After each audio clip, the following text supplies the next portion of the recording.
and politics. We don't have Alfred and Kevin still with us right here in the studio. And Amolo, I want us to pick it from that particular point. We're the youth in this country. And so when we see a tussle between the government and the opposition, we're normally in the middle of it. Just quick reaction that you hear. We only now have 7 days left to the 14-day ultimatum that the opposition leader Raila Odinga gave the government to reduce the cost of living, open the servers, and stop this sustained drive to reconstitute our ABC. First of all, yes, I would like to say that we have a government, which is the Kenya Kwanza government. And Raila is on the opposition side. So he's doing his job. Yes, he's doing his job. What we're saying there is essentially doing his job. Yes, he's doing his job. Yes. Because if you check, actually currently you'll find that if you have 200 bob, it cannot sustain you with your family. And that is because of the high cost of living. So if Raila continue to push the government so that they reduce the cost of living, we are good. Let him do his job. But on the issue of doing with server, I don't think if that is the right direction. Elections were done. And currently we need to move forward as a nation. Because our economy is at a standstill. If we call all these rallies each and every day, there's nothing which will get out of it. And it is us, the normal citizens, who will suffer a lot.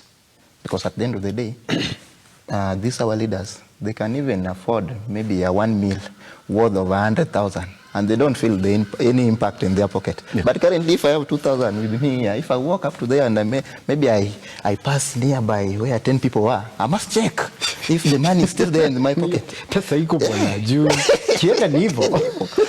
So yeah. I think we should focus on economy first.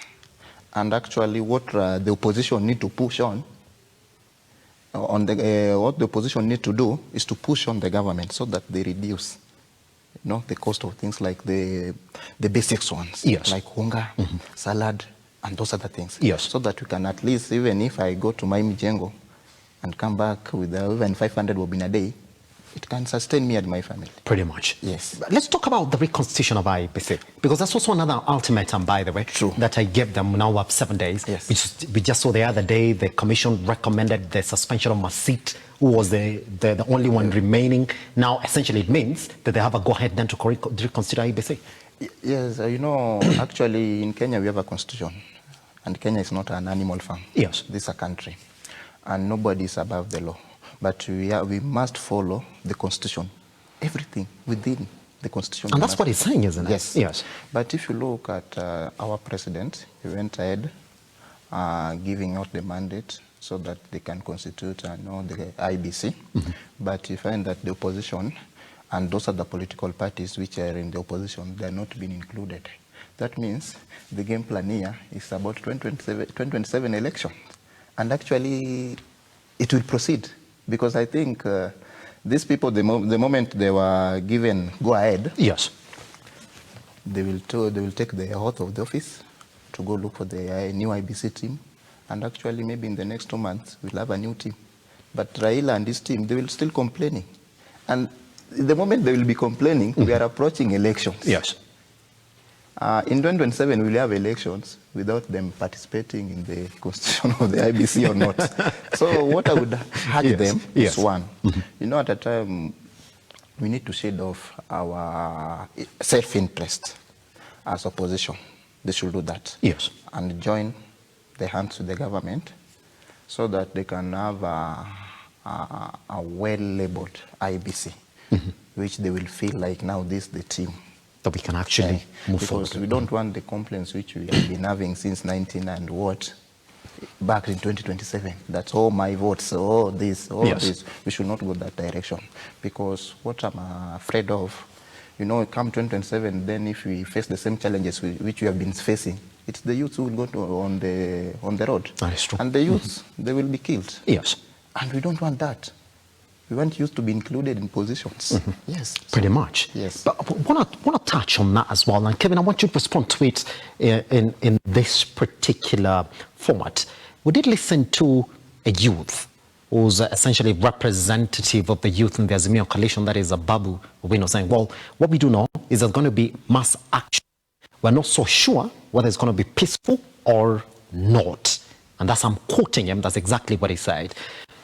On to that, Kevin. Now, the coalition has represented 3 items: the cost of living, stop the reconstitution of IEBC, the way you want to move on with it, and then number 3, open the service. Quickly on that before we move to the next issue. You know, what you said about the wordings of a politician in Azimio coalition, yes, who is you're saying he is representing the youth. You know, he is leading the youths to the wrong direction in this country. One, let me tell you, in a state, you cannot compete with a state, number 1. Number 2, is the same guy who made sure the student activism came to an end in this country.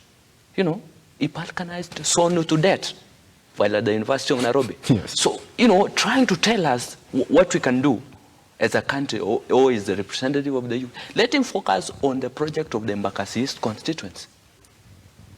Number 2, you say the Azimio is planning a staging a mass action, yes, against the government, and probably they will be merging the State House after the 7 days elapses.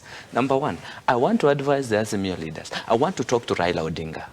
Bring your family. Bring Haida, bring Winnie, bring Raila Odinga Jr. to join us in the demonstration. The same thing to Kalonzo Musyoka, the same thing to Jeremiah Kioni, the same thing to Martha Karua. Because you cannot be lobbying for your relatives and kins for key and strategic positions in the region and the government positions. Come and lie to the youths of this country that I'm fighting for your interest. Hypocrisy and pretense shows that human beings have skeletons in their dorset. You know, because these are the same people who presented their daughters and, you know, their sons to the Yala, you know, the Commission of Revenue Allocation, the CRA.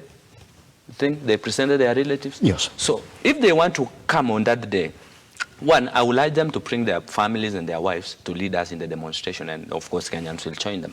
Number 2, on the question of IEBC, why is it the same character who has been complaining about the election commission since 1997? So they were given a position as the opposition, but they rejected it. They say they are not going to participate in the process. But I want to talk to them. I want to tell them, with or without you, the process will kickstart. We will have new commissioners in the next 60 days to the IBC. You also spoke about the removal of the Cherera 4 commission. Yes. The others are designed, and the remaining one was Irene Masit. That was based on the recommendations of the commission.